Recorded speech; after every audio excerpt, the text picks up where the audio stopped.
Bismillahirrahmanirrahim. Assalamu alaikum. Today is 6th of July 26 and we are starting our today's lecture of F7 of ACCA. Sorry SBR of ACCA. अभी F7 की class खत्म हुई है तो मेरे जहन पे वही सवाल है। SBR ऑफ ACCA और हम चेक कर रहे हैं चैप्टर नंबर 4 रेवेन्यू। उसमें आज हम शुरू करेंगे जो कि स्क्रीन पे अपीयर भी हो रहा है, consideration payable to a customer. अब हमें पहले ये देखते हैं कि इसका मतलब क्या है और फिर हम देखते हैं कि इसके सलूक हमने इससे क्या कर। If consideration is paid to a customer in exchange for a distinct goods or services, then it should be accounted for as a purchase transaction.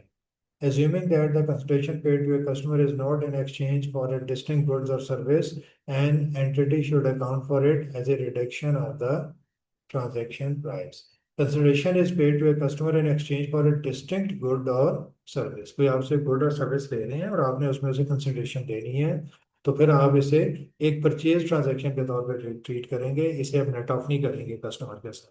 लेकिन अगर आप not in exchange for a distinct good और service, मतलब वो चीज़ आप उसे दे तो रहे हैं लेकिन किसी गुड और सर्विस के अगेंस्ट नहीं दे रहे, तो इसका मतलब है कोई एडजस्टमेंट हो रही है आपकी ना उसके साथ, कि उसने ज़्यादा पैसे दे दिए थे, आप उसे वापस दे रहे हैं, या आप कोई चीज़ में फॉल्ट है और आप उसे पे बैक कर रहे हैं, तो फिर वो इसके अंदर एडजस्ट हो जाएगी। दूसरे अल्फाज में वो ये कह रहा है कि अगर एक ही कस्टमर से आप परचेज भी करते हो और सेल भी करते हो तो दोनों को अलग ट्रांजैक्शन रखो, ठीक है, उसे रेवेन्यू में नेट ऑफ ना करो। लेकिन अगर आप कस्टमर को उसी ट्रांजैक्शन से रिलेटेड या कस्टमर की हैसियत में कोई रिलीफ दे रहे हो, कोई रिफंड कर रहे हो, तो फिर आप उसे एडजस्ट कर सकते हो। इन शॉर्ट ये मतलब है, तो ये आपने याद रखना है। नीचे टेस्ट योर अंडरस्टैंडिंग हम पढ़ते हैं। Golden gate enters into a contract with a major chain of retail stores.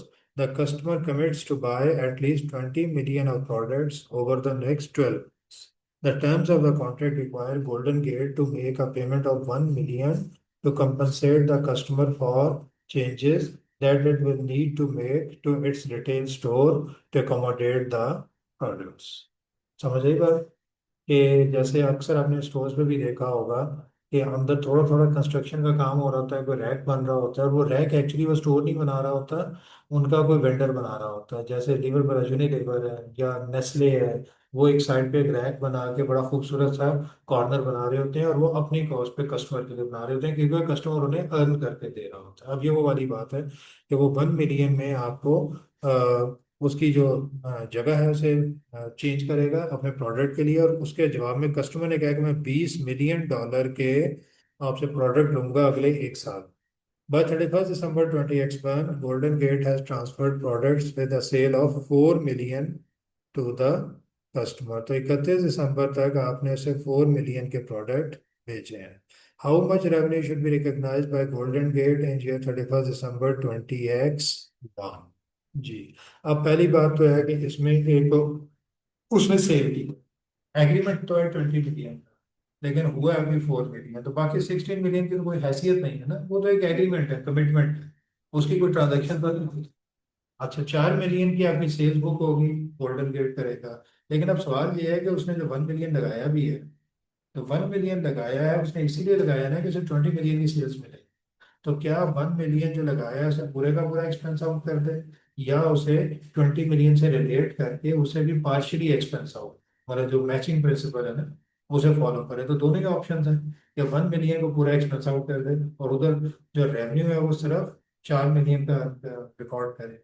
अब 4 का 20 मिलियन तो रिकॉर्ड हो ही नहीं सकता ना। दूसरी ऑप्शन है कि रेवेन्यू 4 मिलियन का करे और 1 मिलियन को भी बाइफरकेट कर दे, उसे रिलेट कर दे 20 मिलियन। तो अब हम देखते हैं कि यहाँ क्या कहता है, ये कौन सी ट्रांजैक्शन है, क्या ये दो अलग अलग ट्रांजैक्शन है। अब ये देखना है क्या ये परचेज कंसिडरेशन, क्या हमने उससे परचेज किया है, नो, ये उसी ट्रांजैक्शन का पार्ट है। लिहाजा इसमें वो दूसरी वाली ऑप्शन ज्यादा सुटेबल लगती है कि जहाँ पे आपको इसे नेट ऑफ किया कर सकते हैं। लेकिन अब सवाल है कि नेट ऑफ करना क्या, 4 - 1 3 मिलियन करना है, या 1 मिलियन को 20 से रिलेट करें तो 4 मिलियन 20 का फिफ्थ पार्ट है, तो 1 मिलियन का भी फिफ्थ हम करेंगे और बाकी हम उसे एफर्ट कॉस्ट में डाल दें या क्या करें, अब हमें ये देखना है। तो इसका हम सॉल्यूशन भी देख लेते हैं, बहरहाल इसमें हम इसे डिस्कस करते हैं। पहले आप मुझे बताओ कि आपकी क्या ऑप्शन है इसमें, आपका क्या ख्याल है कि क्या होना चाहिए। मैंने आपको रेवेन्यू उससे एक्रूअल के या मैचिंग के कॉन्सेप्ट के मुताबिक हमने कोशिश की है अपने आप को थोड़ा सा ब्रेन वॉर्म करने की। तो आपके ख्याल में क्या होना चाहिए? 4 - 1। तो करो ना, आप देखो क्या जवाब आता है आपका। एक पहले कैलकुलेट करो ना, फिर हम इसका जवाब देखेंगे कि उसने कैसे किया है। ठीक है, करो शाबाश।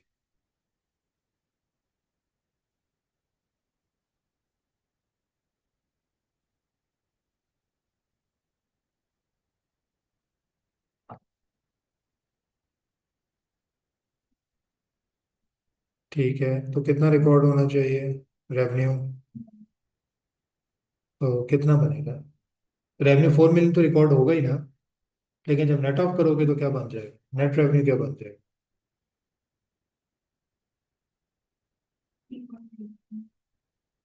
3.8 मिलियन। शाबाश, बात क्लियर हो गई।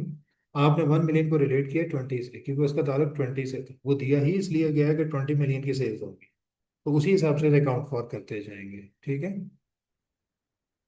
तो आगे चलते हैं। अ, यहाँ पे हम आ जाते हैं। एक मिनट, चलो, ये हो गया हमारा। अब अगला सवाल है, यहाँ उसने मेंशन नहीं किया। मैं भी बहुत ज़्यादा डिटेल में इसलिए नहीं जाऊँगा कि फिर वो पॉइंट टू पॉइंट बहुत से पॉइंट बनेंगे। लेकिन इसकी एंट्रीज क्या होंगी, आपने इसे सोचना है जरा। देखें, 4 मिलियन की तो एंट्री हो गई, ठीक है, रिसीवेबल टू सेल्स या जो भी है। 1 मिलियन की जब उसने इनकर कर लिया तो उसकी एंट्रीज क्या होंगी? उसने तो इनकर तो कर दिया होगा। ठीक है,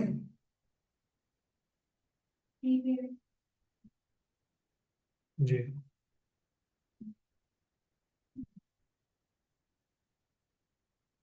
हाँ जी। अब सवाल है कि क्या वो 1 मिलियन अगर लमसम दे रहा है तो उसकी क्या एंट्री करेगा? अगर लमसम एक ही बार दे देता है,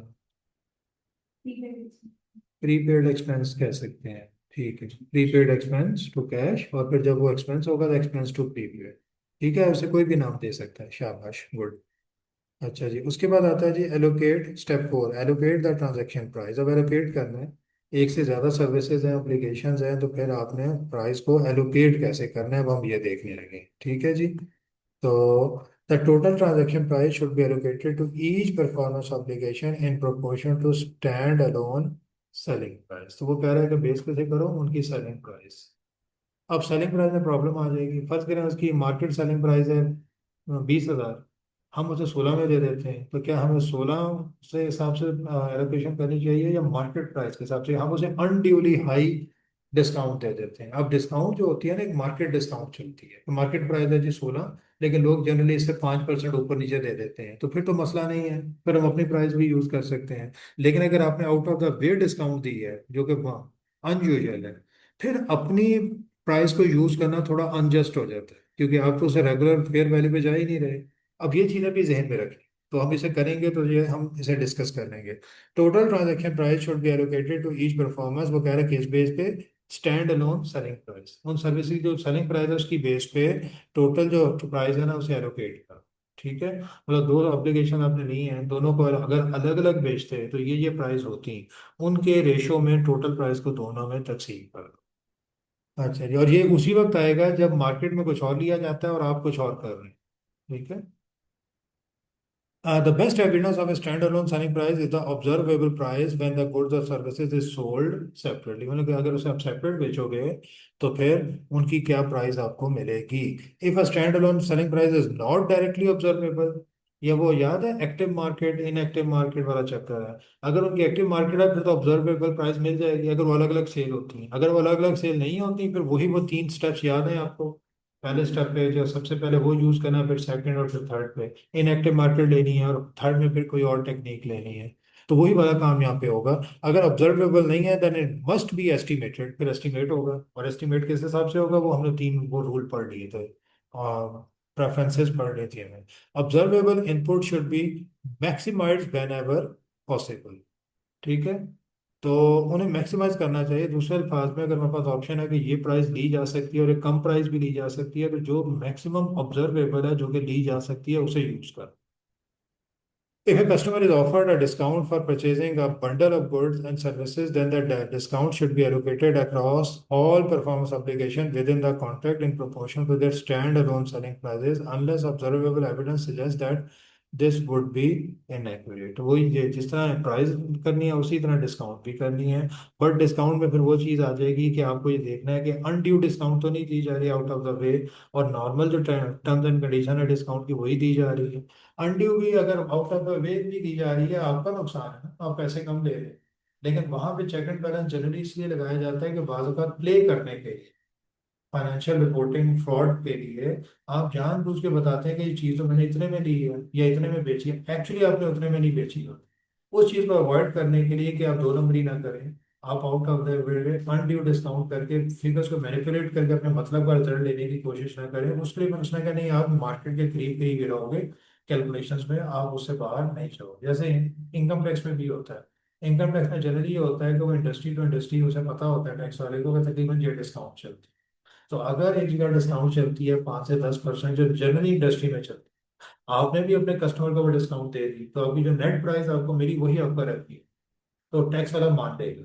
लेकिन अगर पूरी मार्केट में 5% डिस्काउंट चलती है और आप कहते हैं मैंने 20% पे बेचा है, तो टैक्स वाला कभी नहीं मानता 20%। वो कहता है ना, मैं तो 5% के हिसाब से अब बाकी पे मैं टैक्स लगा दूंगा, मैं आपको 20% का मार्जिन नहीं दूंगा। क्यों? क्योंकि उनके जहन में ये होता है कि लोग सिर्फ फिगर को मैनिपुलेट करने के लिए, अपनी लायबिलिटी कम करने के लिए सारी गेम करते हैं। इतना टाइम किसी के पास नहीं है कि इतने इंडिविजुअल केस में जाके वो रिसर्च करे और फिर देखे कि हाँ वाकई आपने 20% पे बेच लिया कि 5 पे, तो एक जनरल रूल बना दिया जाता है। तो यहाँ भी तकरीबन वही रूल होगा। ठीक है, क्वेश्चन देख लेते हैं। Shred sells a machine and 1 year's free technical support for 100,000. The sale of the machine and the provision of technical support have been identified as separate performance obligations. Shred usually sells the machine for 95,000, but it has not yet started selling technical support for this machine as a standalone product. Other support services offered by Shred attract a markup of 50%. It is expected that the technical support will cost Shred 20%। वो कह रहा है अभी तक उसने ये service बेचना शुरू नहीं की। मशीन जो है वो टेक्निकल सपोर्ट के बगैर भी बेचता है। अगर वो टेक्निकल सपोर्ट के बगैर बेचता है तो वो 95,000 की बेचता है। लेकिन अब ये सर्विस जो है, इसमें नजर तो यही आ रहा है कि अगर वो 95 की जगह 1 लाख में बेच रहा है तो 5,000 सर्विस की कॉस्ट ले रहा है, वैल्यू ले रहा है। लेकिन ये इतना सीधा नहीं है, ऐसा नहीं है। इन मशीन के अंदर भी तो एलिमेंट हो सकता है ना, 95 और लाख में भी तो मतलब हो सकता है उसने मशीन ही महंगी बेची हो, उसे अच्छा कस्टमर मिल गया हो।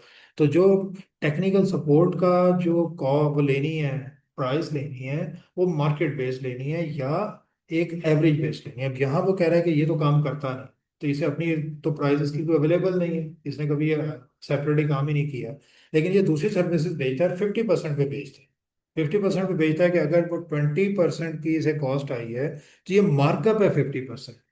तो अगर इसकी अपनी कॉस्ट 20% है, ठीक है, अगर इसकी कॉस्ट है और बाकी सर्विसेज वो 50% मार्कअप पे बेचता है, अगर इसे भी वो 50% मार्कअप पे बेचेगा तो उसे कितने में बेचना चाहिए? अगर कॉस्ट 20% है और मार्कअप 50% है। जी, 20% का 50%, यही बनेगा।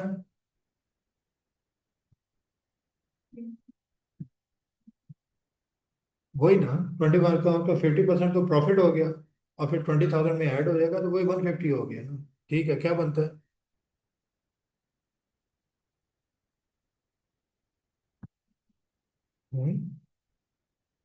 देखो जब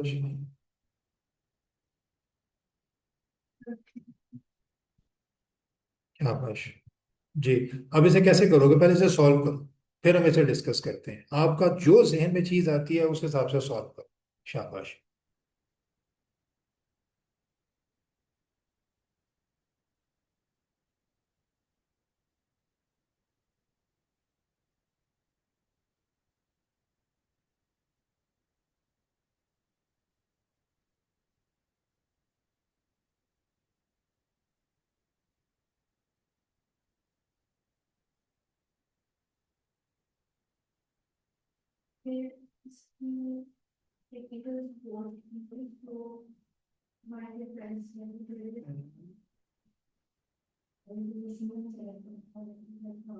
हम्म, शाबाश।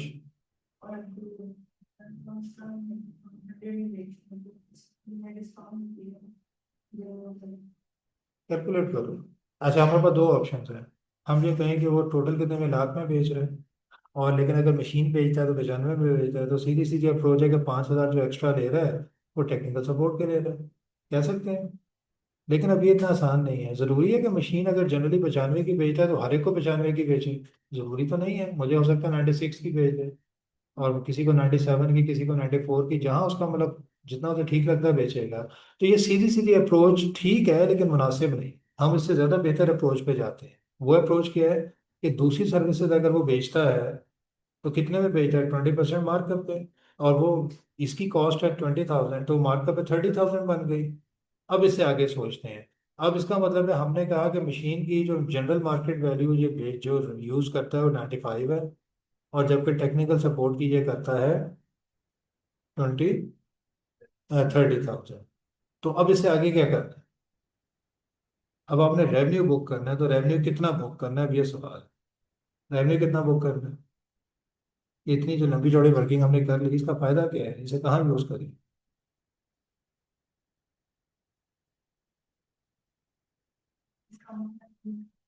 करें ना। आप आप कह रहे हैं 95,000 की मशीन है, अलग अलग बेस्ड है, और 30,000 की अदर सर्विस है। ऊपर हमने पढ़ा था कि जब आपने टोटल प्राइस एलोकेट करनी है तो उसे उनकी प्राइस की रेशो से करनी है, यही है। तो जब प्राइस की रेशो से करनी है तो टोटल आपकी कंसिडरेशन कितनी है, 1 लाख। 1 लाख को अब इससे डिस्ट्रीब्यूट कर दो, किससे? 1 लाख डिवाइडेड बाय वन, कितना टोटल कितना बनता है, 95 जमा 30, 130 बनता है। नहीं, कितना बनता है? 125। 95 जमा 30 ना, 125। आप अगर मशीन बेचते हो रूटीन में 95 की, अब अगर आप एज्यूम कर रहे हो कि सर्विस बेचोगे तो कितने की, 30 की, तो 95 प्लस 30, 125। अब ये दोनों की नॉर्मल मार्केट प्राइस कह लें उन दोनों। अब आपने टोटल एक्चुअली कितनी लेनी है, 1 लाख। 1 लाख को एलोकेट कर दो दोनों में, 1 lakh divided by 125 into 95। 1 lakh divided by 125 into 30,000। तो क्या जवाब आता है?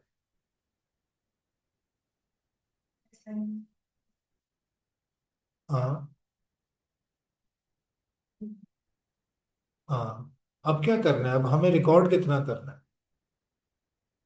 सवाल ये है कि रिकॉर्ड कितना करना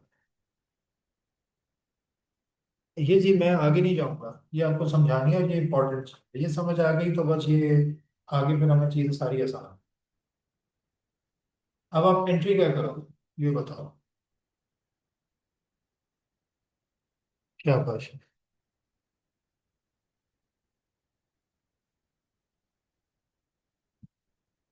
आपके पास टोटल जो है सेल प्राइस है 1 लाख, ठीक है। और 1 लाख के बाद आपने उधर किया, दोनों को अगर अलग बेचते हो तो कितने की होती हैं, 125 की। तो ए इंटू 95,000।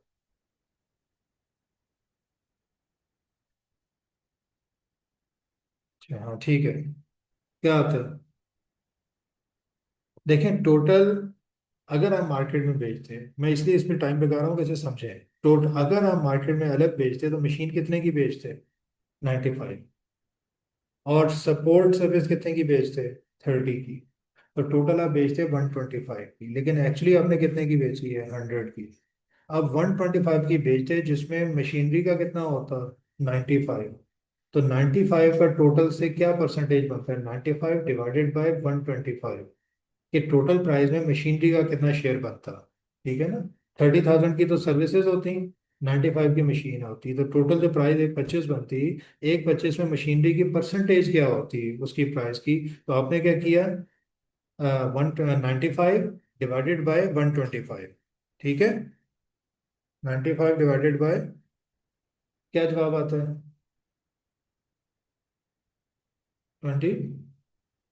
26, नहीं, परसेंट। अच्छा, 76.76 आता है ना।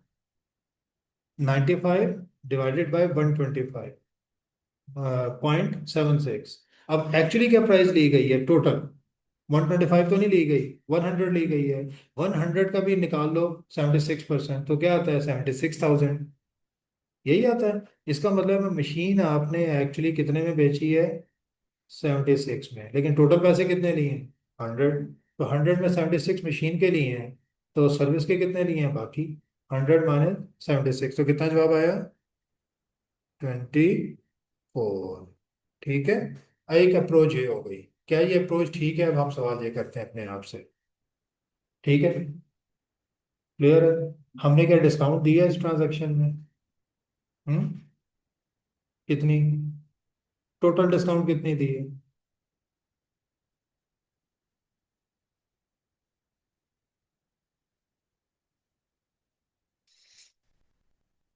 सीधी सीधी बात है बच्चे।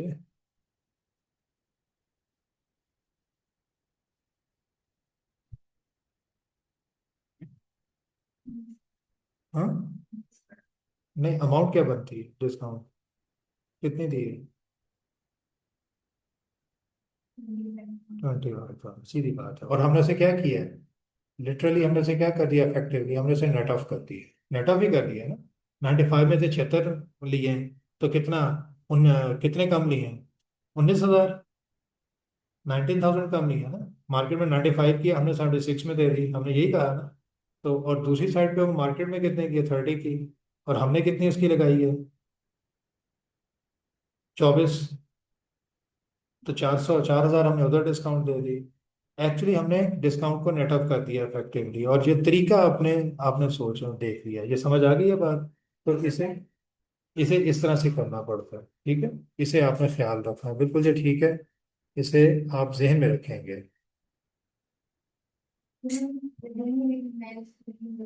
जी।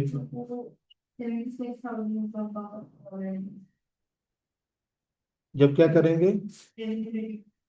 रेवेन्यू 76 होगा। नहीं होगा तो वो 100 ही होगा। वो 100 ही ले रहे हैं ना। होगा वो 100 ही। लेकिन अब हमने किया क्यों है अलग? फिर बात है कि अगर करना 100 ही था, तो फिर अलग क्यों किया? 76 क्या है मशीन, और बाकी क्या है? 24 क्या है? सर्विस। तो हमने करना तो 100 ही है, फिर हमें सेपरेट क्यों किया? सेपरेट इसलिए किया कि मशीन को इमीडिएटली रिकॉग्नाइज करना है, जबकि बाकी 24 को ओवर द पीरियड एलोकेट कर, इसलिए हमें अलग करना पड़ा। तो हम इमीडिएटली कितना रेवेन्यू रिकॉग्नाइज करेंगे? 76। और बाकी 24 को क्या करेंगे? 24 डिवाइडेड बाय कितने साल की सर्विस दी है? 1 ईयर। तो 24,000 डिवाइडेड बाय 12। तो 2,000 हर महीने अक्रू करते जाएंगे। इनिशियली 24,000 को इनकम बुक नहीं करेंगे, अर्नर्ड इनकम बुक करें। इसका मतलब हमारी एंट्री क्या होगी? Cash to income 76, cash to earned income 24, और पहले महीने के एंड पे क्या होगा? अर्नर्ड इनकम टू इनकम 2,000, फिर सेकंड थर्ड फोर्थ फिर एंड सो ऑन। ये करेंगे। ठीक है। हाँ, डिस्काउंट की एंट्री इस तरह नहीं होती। डिस्काउंट की एंट्री ये होती है कि जब आपने एक चीज फ्यूचर में देनी है, ठीक है, और उसकी आज की वैल्यू निकालनी है। आपने सर वो फिर लंबा काम है, लेकिन यहाँ वो तुगनी मत, आपने तो पैसे पकड़ लिए हैं ना। आपने तो आज पैसे ले लिए हैं, इनकी फ्यूचर वैल्यू निकालनी पड़ेगी। डिस्काउंटिंग वाला चक्कर इसमें वो उस तरह से नहीं होगा। नहीं, वो तो नेट ऑफ हो गई ना। वो तो नेट हो गई। देखें, डिस्काउंट हम दे रहे हैं, कितनी दे रहे हैं? 25,000। अगर हम डिस्काउंट ना देते तो मार्केट क्या चार्ज, राइस क्या चार्ज करते? 125। वो तो हमने चार्ज नहीं की। हम एंट्री किसकी कर रहे हैं? 76 और 24। तो डिस्काउंट तो नेट ऑफ कर चुके हैं हम। और ऊपर उसने यही तो कहा था कि अगर तो दो ट्रांजैक्शन है, फिर कस्टमर जो है वो पहली को अलग परचेज कंसिडरेशन कंसिडर करो, उसे अलग रिकॉर्ड करो, और रेवेन्यू ग्रॉस पे करो। लेकिन दोनों का इकट्ठे ताल्लुक है, तो डिस्काउंट भी और उन्हें भी आपस में नेट ऑफ कर दो। डिस्काउंट का वर्ड ऊपर था ना, उसने, आप पढ़ोगे वो डिस्काउंट की भी उसने जिक्र किया था ऊपर। मैं इधर देखता हूँ, आपको बताता हूँ। अ,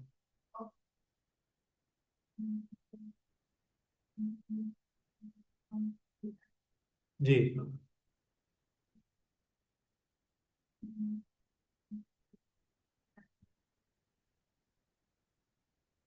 The total transaction price should be allocated to each performance obligation in proportion to standalone selling prices.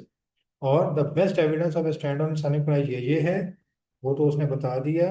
नीचे आए, if a standalone selling price is not directly observable, तो क्या करना है, if a customer is offered a discount for purchasing a bundle of goods, ठीक है, and services, then the discount should be allocated across all performance obligation with a contract in proportion to there stand alone selling price. हमने यही तो किया है।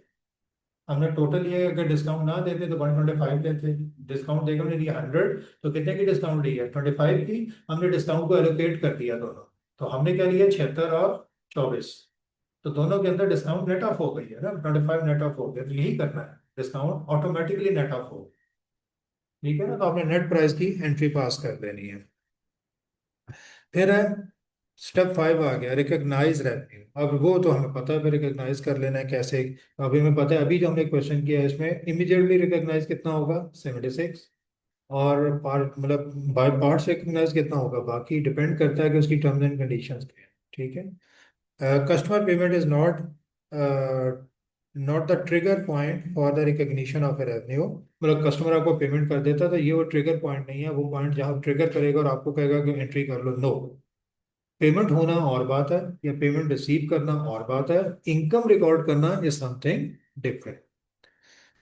अच्छा जी, even if such payments are non refundable, instead revenue is recognized when or as the entity satisfies the performance obligation by transferring a promised good or service to a customer। अब यहाँ पे एक बड़ा इंपॉर्टेंट जो point उसने लिखा है, even if, क्या लिखा है, सच पेमेंट्स आर नॉन रिफंडेबल, कि उसने आपको पेमेंट कर दी और वो पेमेंट रिफंडेबल नहीं है, तब भी आपने ये नहीं कहना कि ये तो रिफंडेबल नहीं है, मैंने कमा ली और आप फौरन रिकॉग्नाइज कर लें, नो। वो कह रहा है चूंकि मैचिंग प्रिंसिपल में बहरहाल जितना आपने एक्सपेंस किया उतनी ही इनकम अर्न करनी चाहिए, तो अकाउंटिंग पॉइंट ऑफ व्यू से आप उसे फिर भी मतलब थोड़ा सा लिंगर ऑन करो, जैसे हमने किया। ये लीगल पॉइंट ऑफ व्यू से और बात है कि आप उसे वो ना मांग सके आपसे, तो वो और बात है, लेकिन वो फिर भी लीगल पॉइंट अलग है और अकाउंटिंग पॉइंट अलग है। तो अगर इवन वो नॉन रिफंडेबल भी है तब भी आपने इसी पे जाना है, 12 मंथ्स अप्रोच पे या जैसे भी है।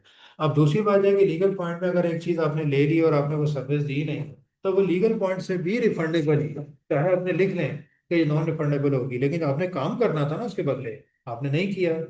तो लॉ इतना ब्लाइंड नहीं होता कि वो कह लीजिए नॉन रिफंडेबल लिखा था इसका मतलब है नॉन रिफंडेबल। लॉ पूछेगा नॉन रिफंडेबल तो है, लेकिन इसके बदले क्या था, आपने कहना जी ये करना था, वो नहीं हुआ, तो ये वापस करोगे, ठीक है। अगर आप ये कहते हैं कि नहीं जी मेरी प्रोसेसिंग फी है, मैं लेता हूँ, और नॉन रिफंडेबल है, वो एक अलग बात है। प्रोसेसिंग फी है कि मैं जब आपके साथ एग्जीक्यूट करूंगा, एग्रीमेंट्स करूंगा, तो मुझे कोई कॉस्ट पड़ेगी, वो कॉस्ट मेरी पड़ गई, तो मैंने पैसे ले लिए, तो वो भी देखना पड़ेगा कि नॉन रिफंडेबल वाले चक्कर में वो क्यों जा रहा है और कैसे जा रहा है। खैर वो आपके लेवल पे इतना ज़्यादा डिटेल नहीं होगी। आप सिर्फ ये याद रखें कि इवन इफ अगर उसमें लिखा भी है कि ये नॉन रिफंडेबल है, तब भी आपने उसे लिंगर्ड ऑन अप्रोच पे जाना है, ठीक है। An entity must determine a contract inception whether it satisfies the performance obligation over time or satisfies the performance obligation at a point in time।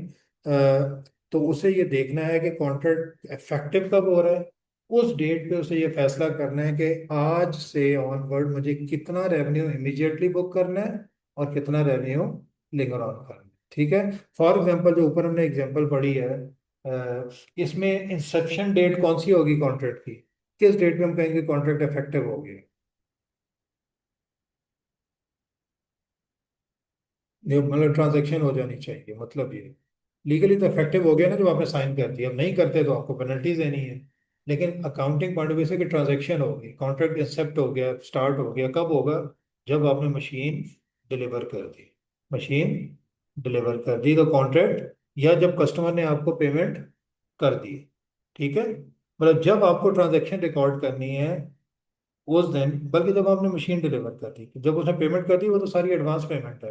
अब आपने उसे बाइफरकेट कब करना है, जिस दिन आपने मशीन डिलीवर कर दी। अब आपने मशीन की जो इनकम है उसे फौरी तौर पे रिकॉर्ड करना है, रिकॉग्नाइज करना है, जबकि बाकी जो मेंटेनेंस कॉन्ट्रैक्ट है उसे आपने क्या करना है, लिंक ऑन करना, ठीक है। तो ट्रिगर पॉइंट क्या बनता है, पेमेंट नहीं बनती, डिलीवरी ऑफ मशीन बनती है, जिस दिन आप बाउंड हो जाते हैं कि अब बाउंड नहीं होते, मतलब जिस दिन आपने फैसला करना है कि मुझे कितनी रेवेन्यू आज बुक करनी है और कितनी लेकर और, ठीक है।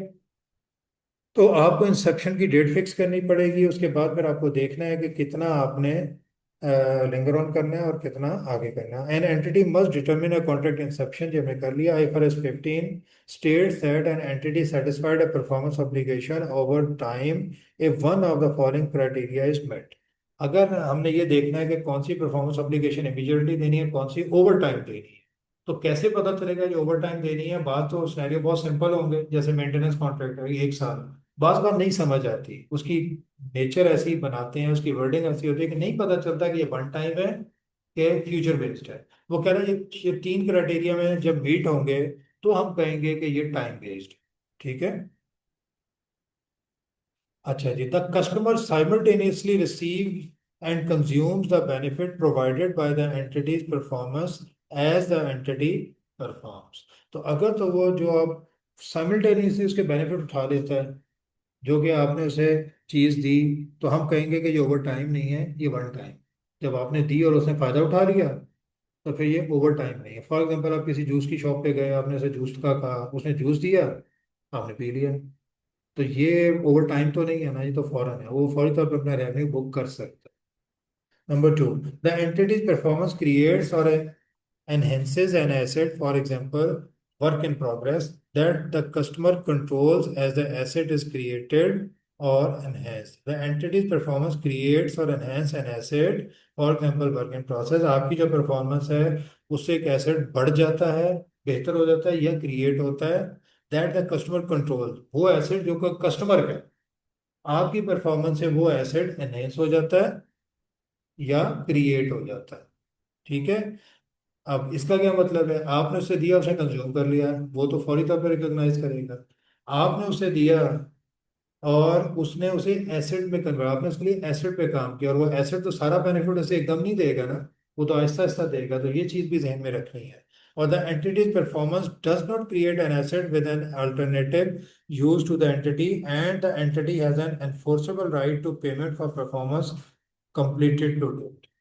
अगर आप करते हैं और कोई एसिड क्रिएट नहीं करता, ठीक है, और एंटिटी का एक राइट है आपका कि आपको पेमेंट कर दी जाए, जितना आपने काम किया आपकी पेमेंट कर दी जाए, ये राइट है। इसलिए कोई एसिड क्रिएट नहीं हो रहा, आपने परफॉर्मेंस की, उसे पेमेंट करनी है, तो ये रेवेन्यू आप बुक कर सकते हैं। ये 3 चीजें दोबारा आपने पढ़नी है, फिर हम इसे मजीद भी डिस्कस करेंगे। फिलहाल नीचे एग्जांपल आ रही है तो उसमें आपको थोड़ा सा आइडिया भी हो जाए।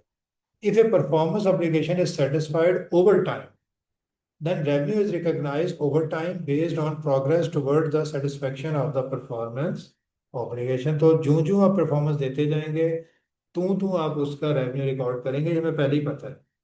तो अदरवाइज आप उसे वन टाइम रिकॉर्ड उस वक्त कर सकते हैं जब सर्टन क्राइटेरिया मीट हो जाए। ठीक है। अच्छा, जब आगे इसकी एग्जांपल पढ़ते हैं तो वो ज़्यादा क्लियर हो जाएगा जी। On 1st Jan 20X1, Evans enters into a contract with a customer to provide monthly payroll services। Evans charges 120,000 per year। ठीक है। मंथली पेरोल सर्विसेज देनी है, और 120,000 पर ईयर, तो एक महीने की कितनी बनती है? 12,000, 10,000, 10,000, 120,000 डिवाइड बाई 12।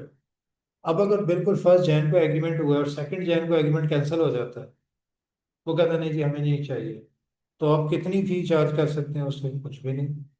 आपने तो एक दिन सिर्फ परफॉर्मेंस दी है ना, तो आप कुछ भी चार्ज नहीं कर सकते। फर्ज करें 4 महीने बाद कॉन्ट्रैक्ट कैंसिल होता है, तो आप कितने पैसे क्लेम कर सकते हैं? 4 महीने के कर सकते हैं, बाकी 8 के तो नहीं कर सकते। तो ये परफॉर्मेंस ओवर टाइम ना लग रही। क्या ख्याल है? ठीक है। अच्छा जी, what is the accounting treatment of the above in the financial statement of events? इसे अपने घर पे देखना है तो बहुत सिंपल है। अगला हम पढ़ते हैं ताकि हम उसे थोड़ा सा कंक्लूड करें। On 31st March 20X1, Crawford enters into a contract to construct a specialized factory for a customer. The customer paid an upfront deposit, which is only refundable if Crawford fails to complete construction in line with the contract. The remainder of the price is payable when the customer takes possession of the factory. If the customer defaults on the contract before completion of the factory, Crawford only has a right to retain the deposit। ठीक है। इसे दोबारा पढ़ें, फिर हम इसे discuss करते हैं कि ये टाइप कौन सी है। जो ऊपर उसने 2 टाइप डिस्कस की थी, और इसमें हमने करना क्या है। आराम से पढ़ो इसे जरा।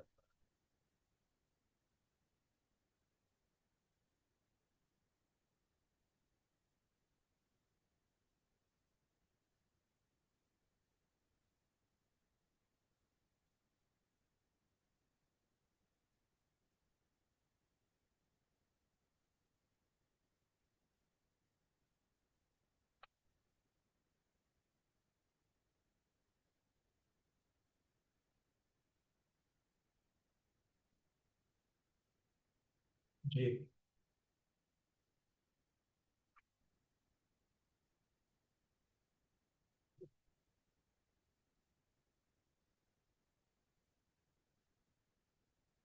ठीक है।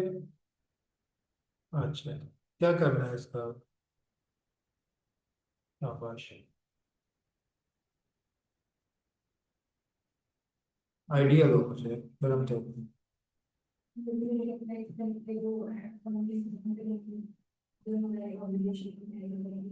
हम्म।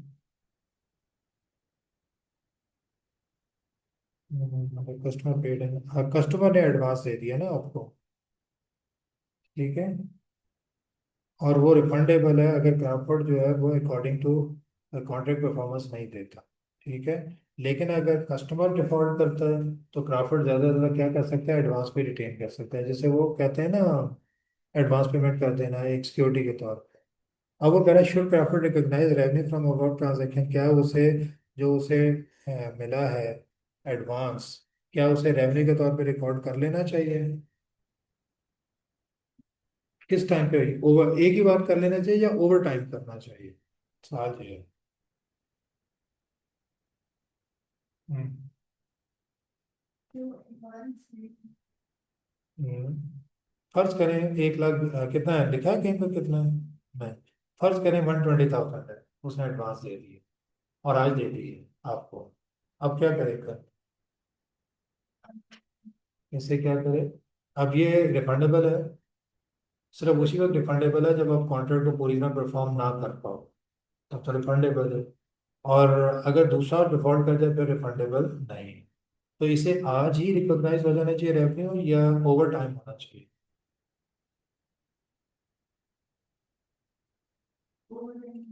और कैसे होना चाहिए?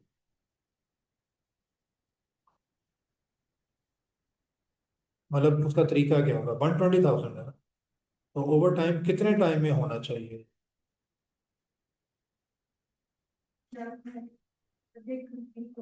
हम्म।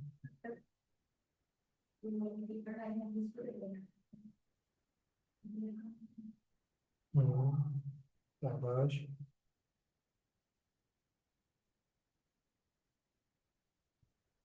इसमें देखना क्या क्या है ये मुझे बताएं, सिर्फ ये देखना है ओवर टाइम और कितना होना चाहिए, या पहले ये देखना है इसका क्राइटेरिया अप्लाई करना है? क्राइटेरिया क्या है?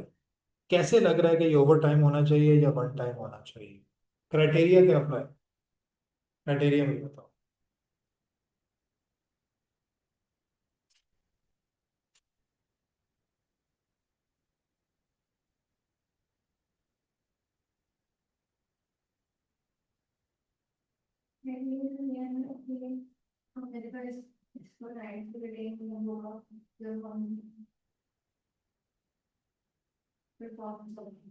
पहली बात तो ये सिंपली बताएं, तो बात की बात है, पहली बात बताएं कि ये कैसे, इसका क्राइटेरिया क्या है ये डिसाइड करने का कि ये वन टाइम है या ओवर टाइम?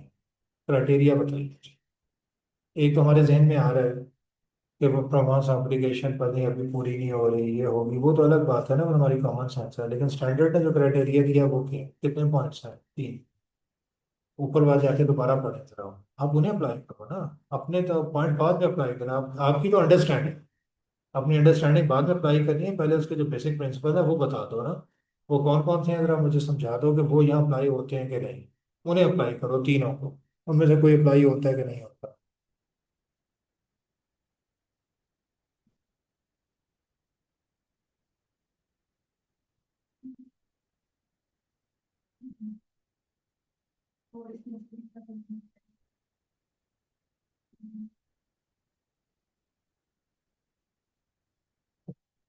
हम्म।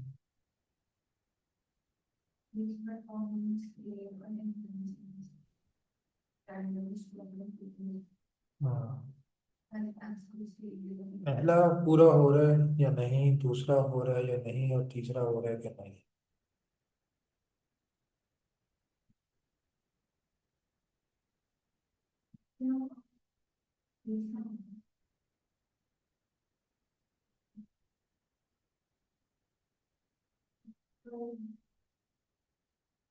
हम्म।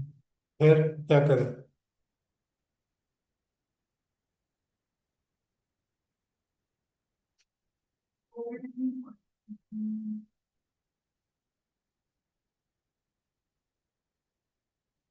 ओवर टाइम, पक्की बात है।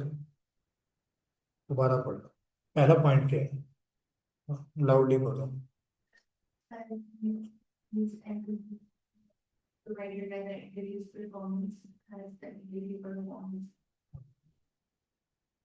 इसका मतलब क्या है, फिर हम इसे डिस्कस करते हैं। मतलब ये है कि जब एंटिटी परफॉर्म करेंगे, मंथली कस्टमर को से बेनिफिट होता है, इस चीज को अच्छा नहीं होता। The customer simultaneously receives and consumes the benefit provided by the entity's performance as the entity performs. वो जो ही एंटिटी परफॉर्म करती है उसका बेनिफिट लेता है और उसे इस्तेमाल भी कर लेता है। तो ये केस तो नहीं लग रहा। ठीक है। अब ये कौन कौन सा क्राइटेरिया है? That an entity satisfied performance obligation over time a one of the following criteria is met. तो ये तो नहीं है, लिहाजा ये ओवर टाइम वाला चक्कर इसमें नहीं आएगा।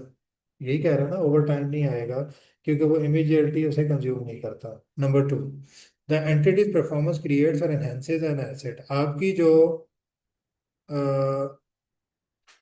जो आप एसिड बना रहे हो उसके लिए आप उसे एसिड एनहेंस कर रहे हो या क्रिएट कर रहे हो। इस केस में क्या होगा? For example work in progress, आप उसे एनहेंस कर रहे हो, that the customer control as asset is created और एनहेंस, और वो कस्टमर उसे कंट्रोल करता है जब वो एसिड क्रिएट हो रहा होता है। तो आप उसे आपकी जो परफॉर्मेंस है उसकी वजह से एक एसिड क्रिएट होता है।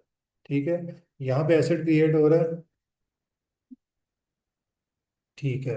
अच्छा, the entity's performance does not create an asset with an alternative use to the entity. या तो अगर वो एसिड क्रिएट नहीं हो रहा,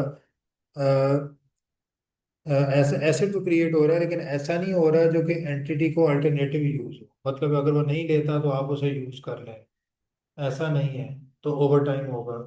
ठीक है, मतलब ओवर टाइम का मतलब है कि वो आपका लेगा नहीं लेगा, आप उस हिसाब से अकाउंट फॉर करेंगे। अगर वो नहीं लेता तो आप खुद लेके उसे कहीं और सेल कर दें। तो ये डिपेंड कर, लेकिन अगर वो स्पेशलाइज्ड एसेट है, मतलब आप उसके लिए बना रहे हैं और आपके लिए कोई फायदा नहीं, बस आप उसके लिए बना रहे हैं, बड़ा स्पेशलाइज्ड है, आप उसे ना बेच सकेंगे ना यूज कर सकेंगे, फिर तो आपने तो अपनी जिम्मेदारी पूरी कर दी ना, वो जाने उसका काम जाए। तो याद रखें, जब स्पेशलाइज्ड एसेट बनाएंगे किसी के लिए, तो अब वो ओवर टाइम उसका फायदा उठाता है कि नहीं उठाता वो मैटर नहीं करता। अब ये है कि हमने तो बनाना था, हमारे लिए तो कोई फायदा नहीं, उसने हमें कहा, हमने बना के दे दिया, तो ये अब वन टाइम हो। समझे? देखें, उसके पॉइंट ऑफ व्यू से नहीं सोचना, अपने पॉइंट ऑफ व्यू से सोचना है कि उसने हमें एक एसिड बनाने को कहा, हमने बना दिया। अब अगर वो एसिड लेने से इनकार करता है, कॉन्ट्रैक्ट खत्म होता है, तो हमारे लिए ये एसिड यूजलेस, ये वही इस्तेमाल कर सकता है क्योंकि इसने बड़े स्पेशलाइज पर्पज के लिए बनवाया। तो जब हमने परफॉर्म कर दिया, एसिड बना दिया, तो हम तो कह सकते हैं ना हमारे पूरे पैसे दो, हम इस एसिड का क्या करें, ये चीज मुझे चाहिए ही नहीं। आपने कहा मुझे 100 आइटम बना दे, मैंने बना दिए, अब आप लेने से इनकार कर रही हैं, मैं कोर्ट में चला गया, कोर्ट क्या कहेगी? चलो वो नहीं दे रही तो तुम्हारे पास एसिड तो मौजूद है ना, आपको पेनल्टी डाले और कहे जी ये तुम बेच लो, ये तुम्हारे हो गए। मैं कौन सा, मैं तो बेच ही नहीं सकता, मेरे तो रिलेटेड ही नहीं है, मैं कहाँ बेचूंगा, ये तो उसने बड़े ऑर्डर पे बनवाए हैं, पूरा डिजाइन देके बनवाए, ये डिजाइन तो मार्केट में है ही नहीं, तो मेरे लिए तो यूजलेस है। तो फिर कोर्ट ये नहीं कहेगी कि जुर्माना देके तो आपकी जान छोड़ जाएगी, आपको कहेगी इसकी पूरी प्राइस, क्योंकि मेरे लिए यूजलेस है। तो जहाँ स्पेशलाइज्ड चीज आ गई ना एसेट, वहां पे फिर आप चाहे वो ओवर टाइम बेनिफिट उठाएगी एंटिटी, लेकिन आपके लिए तो वन टाइम हो गया ना, अब आपको तो कोई फायदा नहीं है। तो ये चीजें जेहन में रखनी है। अब उसे जेहन में रखकर तीनों को दोबारा पढ़े ताकि एक बार हम इसे कंट्रोल कर लें इस चीज को। The customer simultaneously receives and consumes the benefits, ठीक है, provided by the entity's performance as the entity performs. आप परफॉर्म करते हैं, वो बेनिफिट ले लेता है, आप परफॉर्म करते हैं, वो बेनिफिट ले लेता है। जो जो आप परफॉर्म करते हैं वो बेनिफिट लेता है, तो जो जो आप परफॉर्म करेंगे फिर ओवर टाइम आप उसे उसी तरह रिकॉग्नाइज करेंगे। ठीक है, आपने पूरी परफॉर्मेंस नहीं दी, अगर आपने पूरी परफॉर्मेंस पहले दिन ही दे दी और उसने कंज्यूम कर लिया, तो जितनी परफॉर्मेंस दी सारी रिकॉग्नाइज हो जाएगी। ये कहना चाह रहे हैं। ठीक है, तो जो जो आप देते हैं और वो बेनिफिट कंज्यूम कर लेता है, तो ये ओवर टाइम चला जाएगा, नंबर वन। अगर जो जो आप देते हैं वो कंज्यूम नहीं करता, संभाल के रखता चला जाता है, फिर क्या देखना है? फिर एसेट देखना है, स्पेशलाइज्ड एसेट तो नहीं है। फिर दूसरा क्या है? Entity's performance creates and enhance an asset, for example work in progress, that the customer controls as a asset is created और एनहेंस। तो आप जो करते हैं वो एक एसेट जनरेट हो रहा है, और जितना जितना एसेट जनरेट होता जा रहा है उतनी इतनी आप परफॉर्मेंस रिकॉर्ड करते जाएं। ये वो जब अगर वो लेने से इनकार करेगा तो आप उसे टेकअप करके बेच सकते हैं। ठीक है। तो फिर जितनी आपने परफॉर्मेंस की, जितना एसेट जनरेट किया, उतना ही रेवेन्यू बुक कर। ये पॉइंट समझ आया? देखें, ये एसेट आपने कहा मुझे बना दें। मैंने एक एसेट बनाया, आपने ले लिया। मैंने जितना एसेट बनाया उसकी परफॉर्मेंस ओवर टाइम कर ली। ये मैंने दूसरा बनाया, आपने नहीं लिया। आपका तो आपने कॉन्ट्रैक्ट तोड़ दिया। मैंने कोर्ट में जाके आपको क्लेम किया, तो मैंने डैमेजेस तो ले लिए साथ ही। या डैमेजेस में ये एसेट मैंने आपको नहीं दिया, बनाया तो हुआ है, नहीं दिया। डैमेजेस तो मैंने लिए कॉन्ट्रैक्ट तोड़ने के। अब इस एसेट में जो मेरी कॉस्ट लगी हुई है उसका मैं क्या करूँ? ये स्पेशलाइज्ड एसेट नहीं है, आपने नहीं लिया तो मैं कहीं और भेज दूंगा। इस केस में चूंकि ये परफॉर्मेंस के साथ साथ ही चीजें चल रही हैं और मुझे कोई नुकसान नहीं हो रहा, तो जितनी जितनी मैं परफॉर्म करता जाऊंगा मैं अपना रेवेन्यू बुक करता जाऊंगा। आपसे नहीं मिलेगा, कहीं और से मिल जाएगा। ठीक है। तो जब मैं आप नहीं ले रही, मैं कहीं और दूंगा, तो मैं उस वक्त रेवेन्यू बुक करूंगा जब मैं इसे सेल करूंगा कहीं। लेकिन ये एसेट बड़ा स्पेशलाइज्ड है। आपने कहा मैंने बना दिया, अब आप नहीं ले रहे, तो क्या मुझे वेट करना चाहिए कि जब आप लेंगे तो मैं रेवेन्यू बुक करूं? या आपके कहने पे मैंने बनाया, टर्म्स एंड कंडीशन के मुताबिक बनाया, मेरे लिए यूजलेस है, तो जब मैंने आपके लिए बना दिया तो क्या रेवेन्यू बुक हो जाना चाहिए? ठीक है ना? तो पहली बार ही मैंने आपसे एग्री कर लिया और मैं रेगुलर एक चीज लेके चल रहा हूँ, तो जितने पैसे आ रहे हैं वो मेरा रेवेन्यू बुक हो जाएगा, वन टाइम ही हो जाएगा। थोड़ी सी टेक्निकल चीज है, इसे आपने समझा। ठीक है। इसे दो तीन बार फिर पढ़ना। अब इस क्वेश्चन में है, इस क्वेश्चन में क्या है, उसने अपफ्रंट ली है। और एसेट स्पेशलाइज्ड है या बड़ा सा मार्केट एसेट है? स्पेशलाइज्ड है। तो स्पेशलाइज्ड एसेट में क्या होगा फिर, कि उसने मुझे स्पेशलाइज्ड एसेट कहा, मैंने एग्री कर लिया। ठीक है। उसने कहा कि आप बनाओ, मैंने बनाना शुरू किया, लेकिन बनाने से पहले उसने मुझे अपफ्रंट दे दी। अब वो रिफंडेबल किस सूरत में है? जबकि मैं कॉन्ट्रैक्ट को तोड़ूंगा तो मैं रिफंड करूंगा, लेकिन अगर वो कॉन्ट्रैक्ट तोड़ेगा तो मैं इसे फोरफीट कर लूंगा। और एसेट भी स्पेशलाइज्ड है। ये आवाज ध्यान में रखनी है। क्या मैं आज सोचूं कि मैं कॉन्ट्रैक्ट तोड़ दूंगा? ये मैं प्रिजम्पशन ले सकता हूँ कि मेरे पास ऑप्शन मौजूद है कॉन्ट्रैक्ट तोड़ने की? तो ऑप्शन ही गलत है। तो मेरी प्रिजम्पशन यही होगी कि मैं तो कॉन्ट्रैक्ट पूरा कर रहा हूं। जब मैं कॉन्ट्रैक्ट पूरा कर रहा हूँ और मुझे एडवांस मिल गया है, तो क्या ये मैंने अर्न कर लिया? क्यों? रीजन? इंटेंशन तो अपनी जगह है। देखें, एसेट स्पेशलाइज्ड है या नहीं है, इंटेंशन तो दोनों जगह है कि मैं पूरा करूँ। यहाँ फर्क क्या चीज डाल रही है? एसेट का स्पेशलाइज्ड होना। अगर एसेट स्पेशलाइज्ड है, मेरी इंटेंशन पूरी करने की है, तो मैंने अर्न कर लिया, क्योंकि मेरे पास कोई अल्टरनेटिव यूज ही नहीं है इस एसेट का। उसके कहने पे बनाया, मैं तो पैसे दूंगा। तो जो उसने दे दिए वो मेरा रेवेन्यू है, मैं उसे कभी वापस नहीं करूँ कि भाई ये स्पेशलाइज्ड एसेट है, मैं क्या करूँ इसका? तुम्हारे पैसे मैंने रख लिए। लेकिन अगर ये स्पेशलाइज्ड नहीं है, तो फिर अगर वो नहीं देता तो मैं फ्यूचर में इसे सेल कर सकता हूँ और यूज कर सकता हूँ। अब वो रिफंडेबल नहीं है, उसने एक चीज बनाने के पैसे दिए थे, मैंने उसे चीज नहीं दी। ठीक है। उसने किसी भी वजह से, तो मैं पूरी प्राइस तो नहीं ले सकता, तो फिर मुझे ओवर टाइम देखना पड़ेगा कि उसको किसी हिसाब से एडजस्ट करना पड़ेगा। लेकिन यहाँ पे स्पेशलाइज्ड एसेट है, मैंने अपनी परफॉर्मेंस कर दी, करनी है, और जो मैंने पैसे लिए मैंने किसी सूरत वापस नहीं करने, क्योंकि स्पेशलाइज्ड एसेट है, मेरे किसी काम का नहीं है। तो मुझे वो रेवेन्यू वन टाइम में बुक कर लेना चाहिए। ठीक है। तो ये पॉइंट जरा जहन में रखना है, बड़ी टेक्निकल सी बात है, इसे दोबारा पढ़। इसकी मैं दो तीन एग्जांपल नेट से भी उठा के कुछ भी डिवाइस करके आपको भेज देता हूँ, ताकि आपकी प्रैक्टिस थोड़ी हो जाए। लेकिन इन तीन चीजों को जरा इसके ट्रू सेंस में समझना है। तीनों पॉइंट को थोड़ा सा समझ आया कि नहीं? थोड़ा सा, ज्यादा नहीं। तो इसे आपने दोबारा पढ़ कि वो कहना क्या चाह रहे हैं तीन। ठीक है। ये अच्छा क्वेश्चन है ये वाला, क्राफर्ड वाला, इसे आपने पढ़ना है। मेथड ऑफ, नीचे इसके, measuring progress towards satisfaction of a performance obligation include, method कौन से हैं? आउटपुट मेथड और इनपुट मेथड। आउटपुट क्या मतलब होता है? आउटपुट, आप काम क्या कर रहे हैं? इनपुट, जी, आपने प्रोसेस में लगाया क्या है? क्या लगाते हैं? कॉस्ट। आउटपुट, जब कॉस्ट लगा दी तो उसका रिजल्ट क्या निकला? एक्टिविटी क्या पूरी हुई? आउटपुट मेथड के जो काम आपने कर दिया, जो कंप्लीट हो गया, उसे बेस करके रेवेन्यू एलोकेट कर दो। इनपुट के आपने उसमें कॉस्ट कितनी लगाई, कॉस्ट के हिसाब से रेवेन्यू। तो दो मेथड ही चलते, ठीक है। आउटपुट का मतलब है से, मैं आपको एग्जांपल देता हूँ। आपने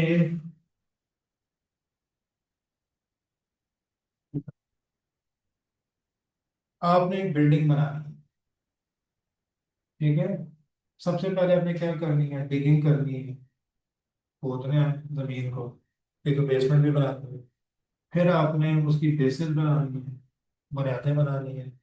फिर आपने रॉ स्ट्रक्चर बनाना है, और फिर आपने उसे फिनिशिंग करनी है, ठीक है। अब ये इनपुट्स हैं कि आउटपुट्स हैं? डिगिंग हो गई, बेसिस बन गई, रॉ स्ट्रक्चर बन गया, फिनिशिंग हो गई, ये इनपुट्स हैं कि आउटपुट्स? आउटपुट्स, ठीक है। अच्छा, अब ये तकरीबन है से 20% ऑफ टोटल एक्टिविटीज का, ये है 30% ऑफ टोटल एक्टिविटी, या 40% ऑफ टोटल एक्टिविटीज, 60, और ये 30 है, और ये 10% है टोटल एक्टिविटीज, ठीक है। आपने जो कॉन्ट्रैक्ट प्राइस एग्री की है वो 100 मिलियन की है, ये 10 करोड़ में बस बिल्डिंग है बना रही है, ठीक है। अच्छा, अब ये है कि पहला साल खत्म हुआ, आपकी टोटल कॉस्ट जो आई है ना, इसमें टोटल कॉस्ट जो एस्टिमेटेड है वो है 90 मिलियन। आपको लगता है मेरे 9 करोड़ रुपए लगे, ठीक है। पहले साल के एंड पे आपके लगे हैं 2 करोड़, आपकी जेब से लगे। अब 100 पहले साल जब खत्म होगा, तो मैंने 100 मिलियन जो उसने मुझे फर्ज करें एडवांस में दे दिया, कुछ एडवांस में दे, चले 100% दे दिए, वैसे तो 100% कोई नहीं देगा, मेरे को देखना पड़ेगा आया कितना और अर्न कितना किया, वो नई कॉम्प्लिकेशन है। फर्ज करिए मैं पूरा 100 करोड़ 10 करोड़ आपको दे दिया, एडवांस में ही दे दिया, इतना अच्छा वो पार्टी है। अब 10 करोड़ आपको दे दिया, तो जब आपको 10 करोड़ मिला बिल्डिंग की कंस्ट्रक्शन से पहले ही, तो क्या एंट्री करोगे? हाँ, अब आप कहते हो मैं आउटपुट मेथड पे हूं। जब साल खत्म हुआ, तो सिर्फ डिगिंग पूरी हुई थी, ये हुई नहीं थे, तो 10 करोड़ में से कितना रेवेन्यू अर्न इनकम में चला जाना चाहिए? 20%, तो कितना होता है, 2 करोड़। 2 करोड़ आपको रेवेन्यू होता है, अर्न इनकम टू 1 करोड़। ये है कौन सा मेथड फॉलो कर रहे हो, आउटपुट। अगर आप इनपुट मेथड पे होते, तो फिर कितना रेवेन्यू बुक करते? इनपुट कॉस्ट कितनी लगाई, टोटल कॉस्ट कितनी लगनी है? 90, और लगाई कितनी है? 2, तो कितने परसेंट कॉस्ट लगाई? 2/90, जो भी बनती है, ठीक है, 2.2। तो फिर जो 100 मिलियन आपने लिया उसका कितने परसेंट रेवेन्यू होना चाहिए? 2.2%। ये इनपुट है। तो ये दो ही है, या तो हम कॉस्ट को बेस कर लेते हैं कि कॉस्ट कितनी लगी उस हिसाब से रेवेन्यू बुक कर लेते हैं, या फिर हम एक्टिविटीज को बेस करते हैं। ये डिपेंड करता है कि प्रोजेक्ट की टाइप क्या है, उसकी नेचर, ठीक है। लेकिन हैविंग सेड दैट, इससे पीछे हमने क्या किया है, वो जो 3 क्राइटेरिया पढ़े वो फिर अंदर कूद जाएंगे। मैंने 100 मिलियन ले लिया, क्या वो 3 क्राइटेरिया पूरे हो रहे हैं कि मैंने लमसम ही रेवेन्यू बुक कर लूँ या मैं ओवर टाइम करूँ?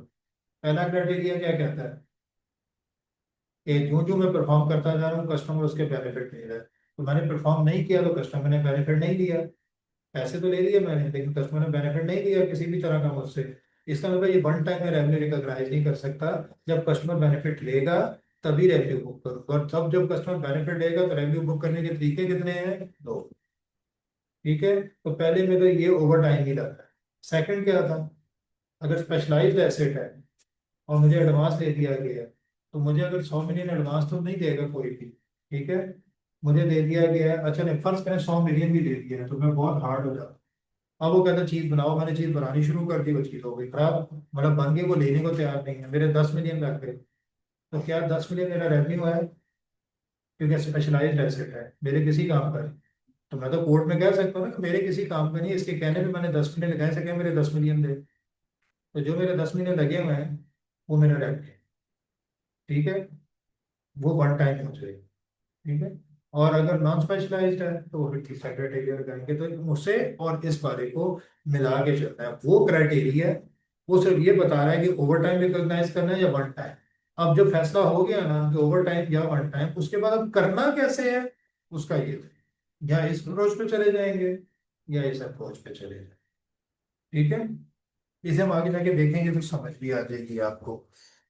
अच्छा जी, if progress cannot be reliably measured, then revenue can only be recognized up to the value of the recoverable cost incurred। तो अगर तो ये हम नहीं कर सकते कि हमारी एक्टिविटीज कितनी है और कितने परसेंट बनती हैं, वो नहीं कर सकते, तो फिर जितनी रिकवरेबल कॉस्ट है, जितनी कॉस्ट मैं रिकवर कर सकता हूँ, उतना ही रेवेन्यू बुक करना है, उससे ज्यादा नहीं। 2 मिलियन मैंने इनकर कर दिए, तो कॉस्ट मेथड में तो 2/90 इतने परसेंट रेवेन्यू रिकॉग्नाइज करूंगा।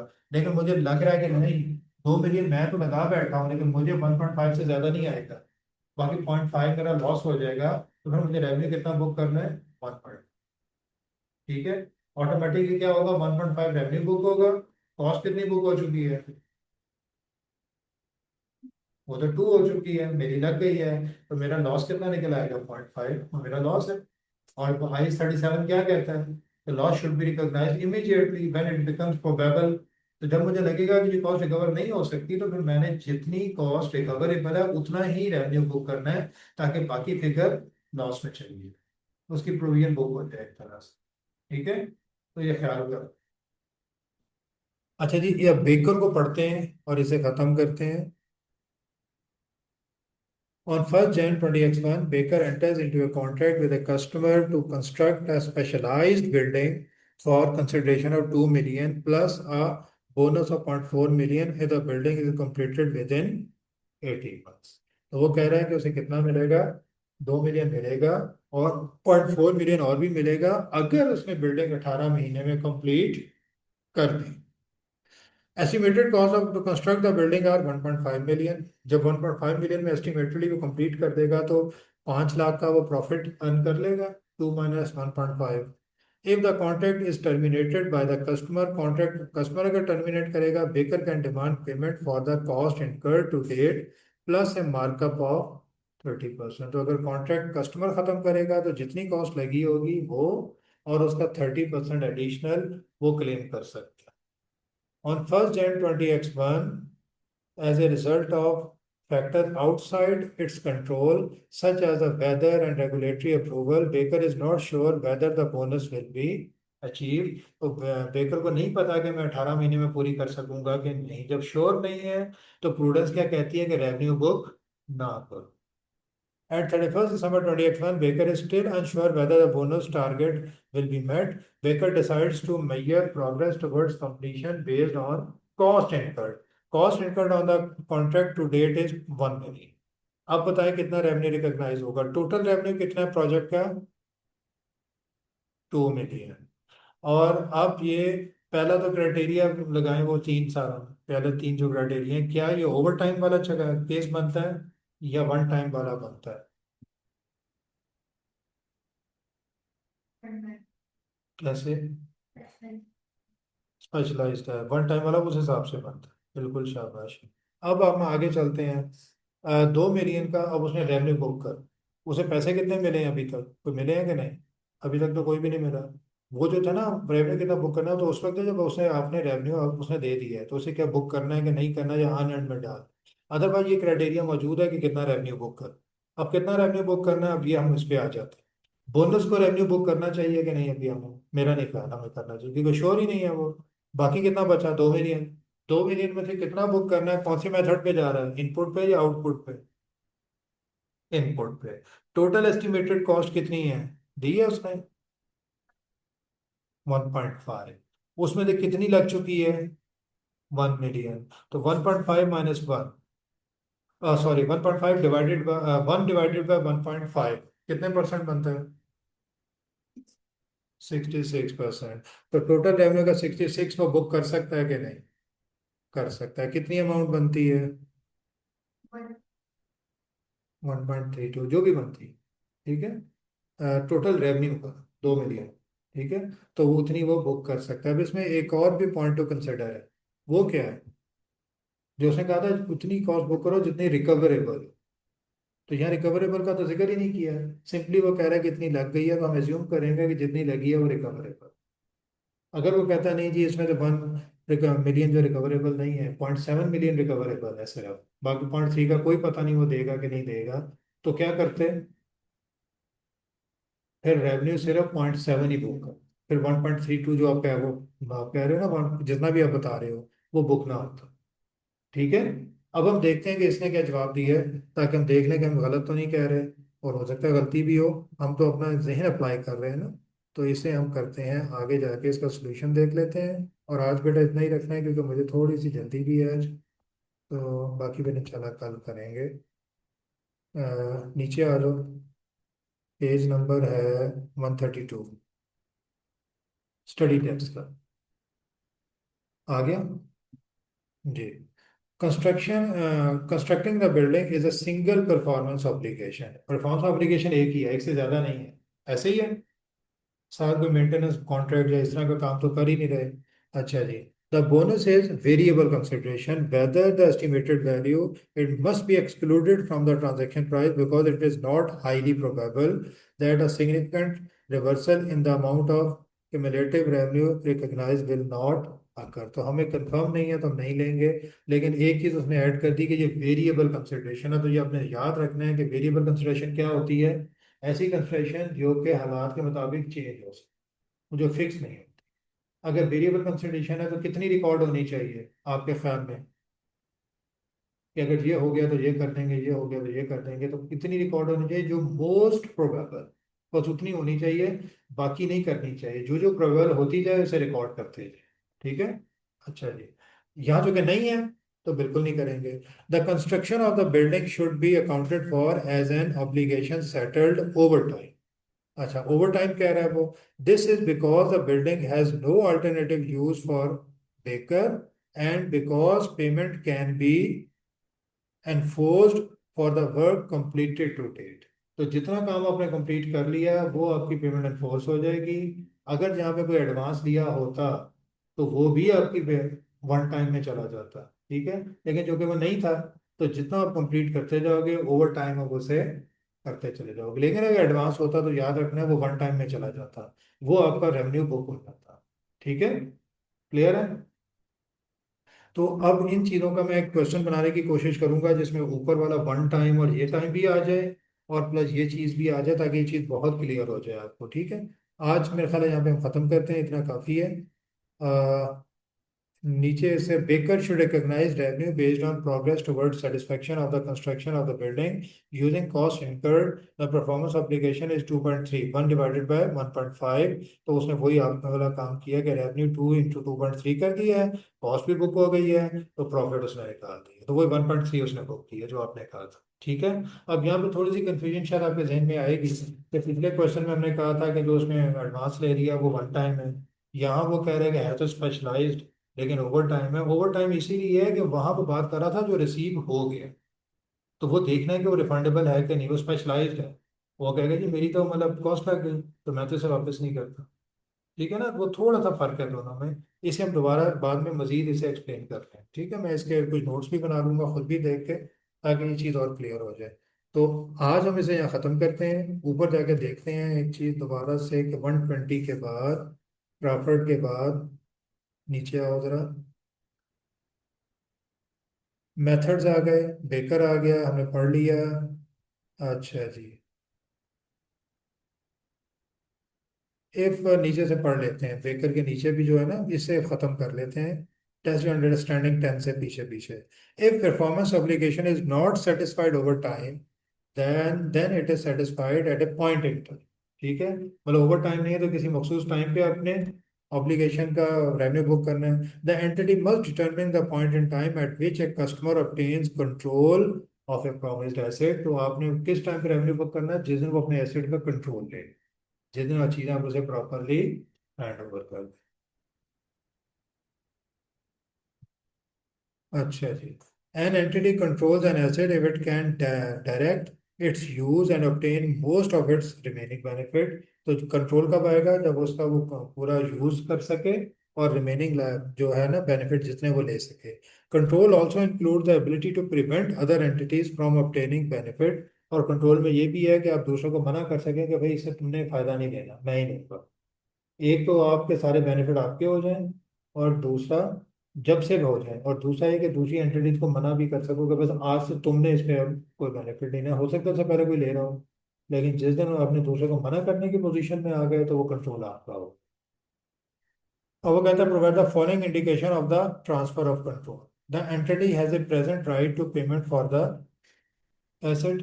एंटिटी का राइट है कि अगर कोई एसेट को लेना चाहता है तो इसे पेमेंट। बगैर पेमेंट के कोई इस पे एसेट को यूज ना कर सके। इसका मतलब है इस एंटिटी का कंट्रोल है जिसका right of. The customer has legal title to the asset, legally आपके नाम है, कॉमन सेंस की बात है, गवर्नमेंट के रिकॉर्ड में आपके नाम है। Entity has transferred physical possession of the asset, आपने वो अ,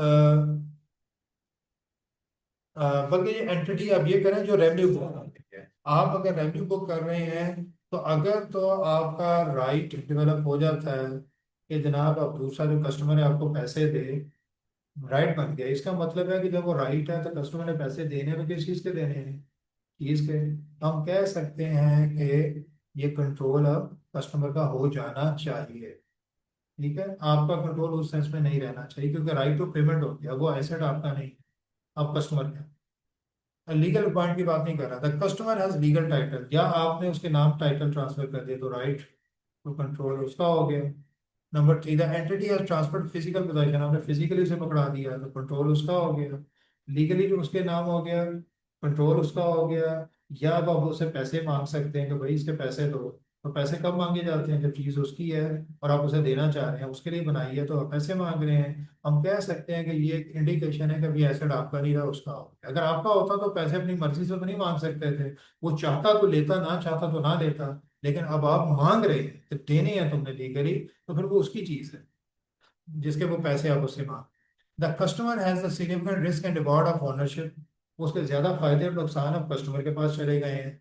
और the customer has accepted the asset, या कस्टमर ने एसेट को एक्सेप्ट कर, इनमें से कोई भी चीज पूरी हो जाती है, कोई या ज्यादातर पूरी हो जाती है, तो हम कहेंगे ये एसेट अब कस्टमर का है, ये एसेट अब आपका नहीं।